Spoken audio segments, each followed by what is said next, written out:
What's going on, guys? David here, Diecast Life and Death. I hope each and every one of you guys are having a great, and I mean great day. I am, and so I hope you are too, because I'm not selfish that way.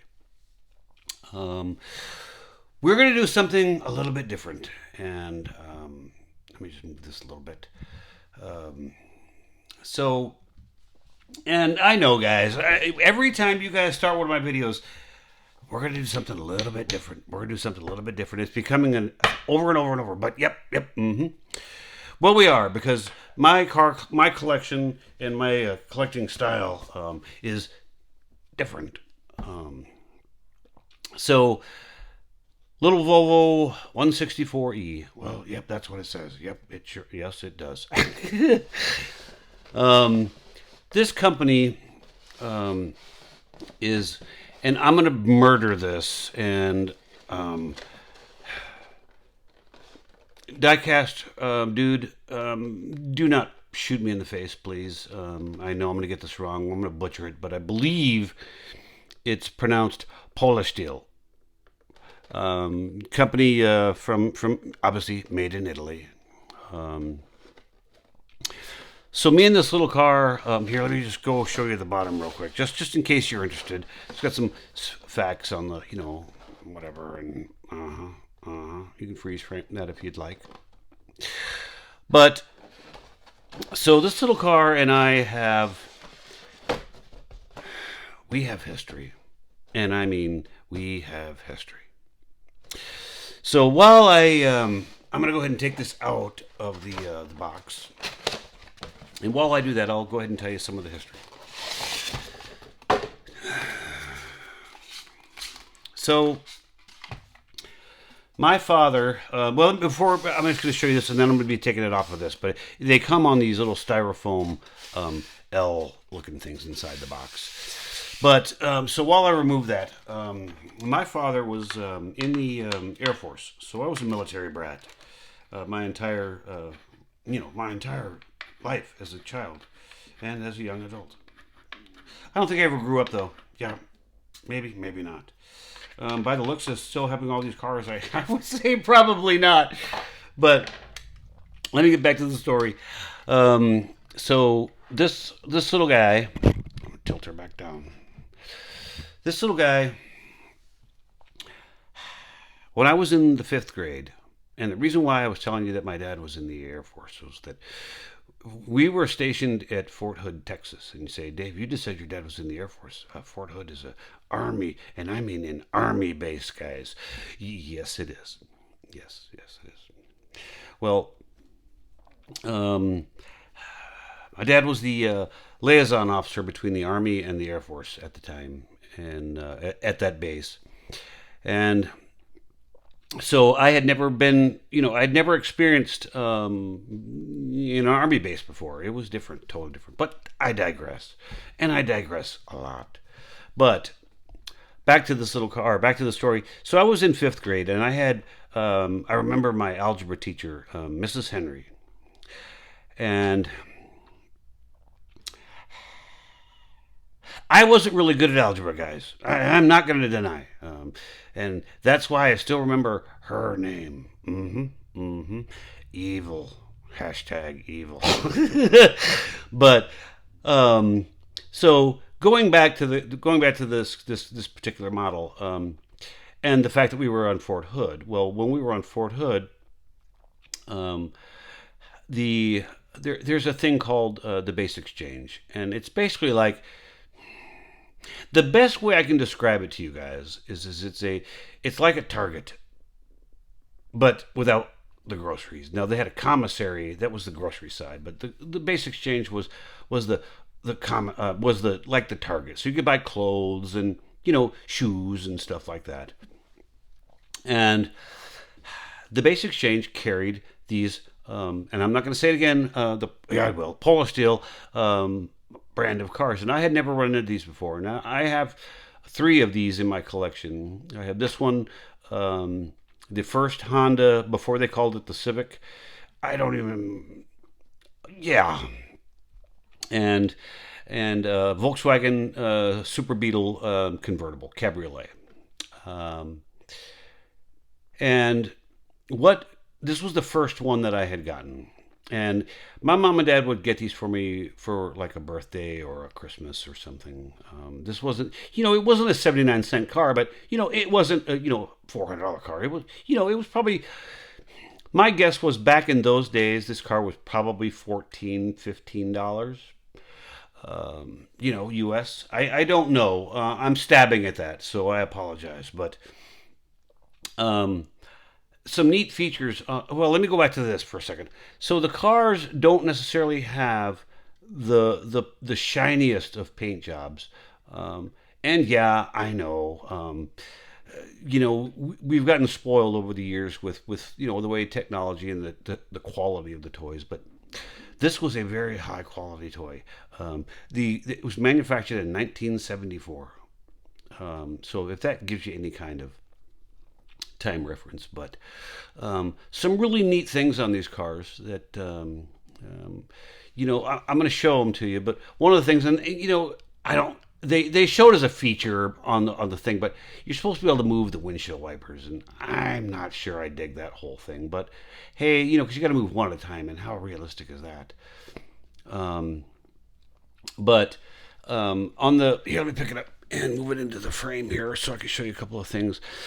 So on the bumpers, you see these big black details, these rubber bumpy thingy, whatever you want to call it, bumper guards. These are actually made of rubber. This is not paint. As you can see, I'm tapping it with my fingernail, and it's not. It's rubber. Tires, rubber. Jewel lensed headlamps.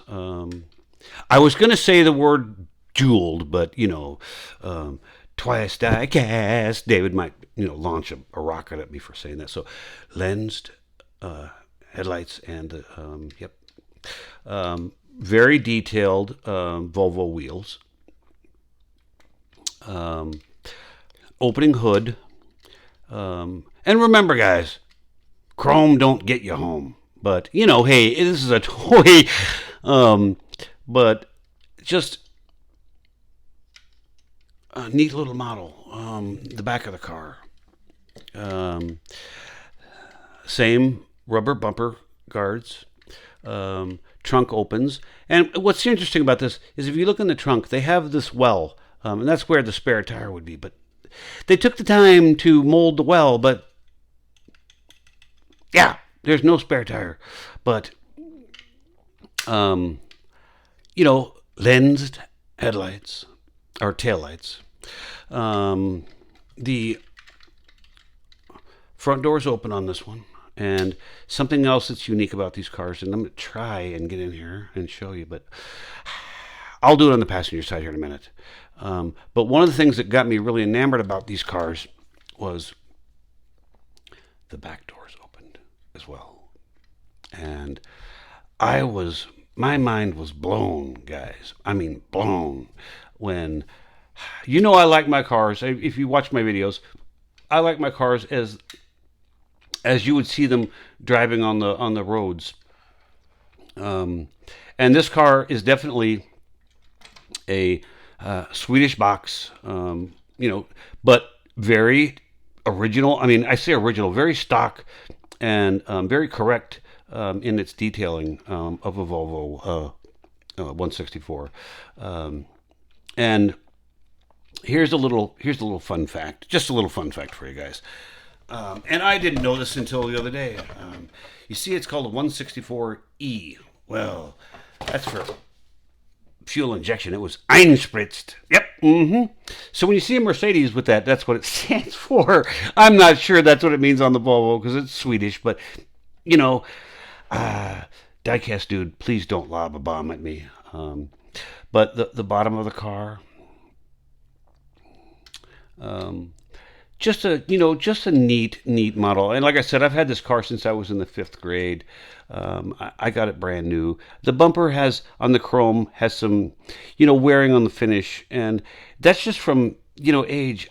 This car was not played with. I would put it on my desk, and I would play with the doors or whatnot. But no, this was these were my between these and the Dinky toys and the Corgi toys. Those were my expensive toys. You know, well, I was about to go off the off ramp, and we're at 10 minutes. I just wanted you guys to see something that was a little bit different, and something that I've owned since it was brand new, and I was in the fifth grade, and that was 1974. Um, so, oops, come on, you're not going anywhere. Um, I hope you see in these things that are, a little bit different than everyone else has on their channels. I don't know if anybody's ever done. I know I saw a video of a guy, but it was very low grain, low quality, and the car had paint chips all over it. It was horrible. But hey, it was what the guy had, and I'm not picking on him. Um, I just try to take care of take care of my cars, and being 57 years old now, this is in pretty good shape. But um, the little the little stories that come with these cars, and that's kind of why I'm enjoying going through these boxes and seeing stuff that I haven't touched in years. It's bringing back a lot of memories for me. And it makes me a little bit thinking about, what do they call it, nostalgia. Yep, that's the word. um, so guys, I'm going to be bringing a whole bunch of different content, from treasure hunts to white lightnings to green machines to old uh, all over the map. And so don't be surprised when you click on my video and I say, hey guys, we're going to do something a little bit different today, because it seems like that's going to be par for the course. If you guys like what you're hearing and you're seeing, and you guys like this type of content, I am a new channel. I've only been up for about 30 days, and I'm going to be going through a 50-year collection of cars. So if you guys like what you see, and I've got cars, like I said, 164th up to 112th. Um, and if you go back and look at some of my videos, previous ones, you'll kind of see we're doing a little, yeah, we're doing a thing. But I guess what I'm trying to say, guys, is everyone says, hey, hit that like button, smash it, smash it. Hit the subscribe button. And you know what? I always get irritated when people say that. But you know what? I know why they say it now. Um, I'm trying to get this channel going, not because I want to monetize it. That has absolutely nothing to do with it. At my age, I don't need that.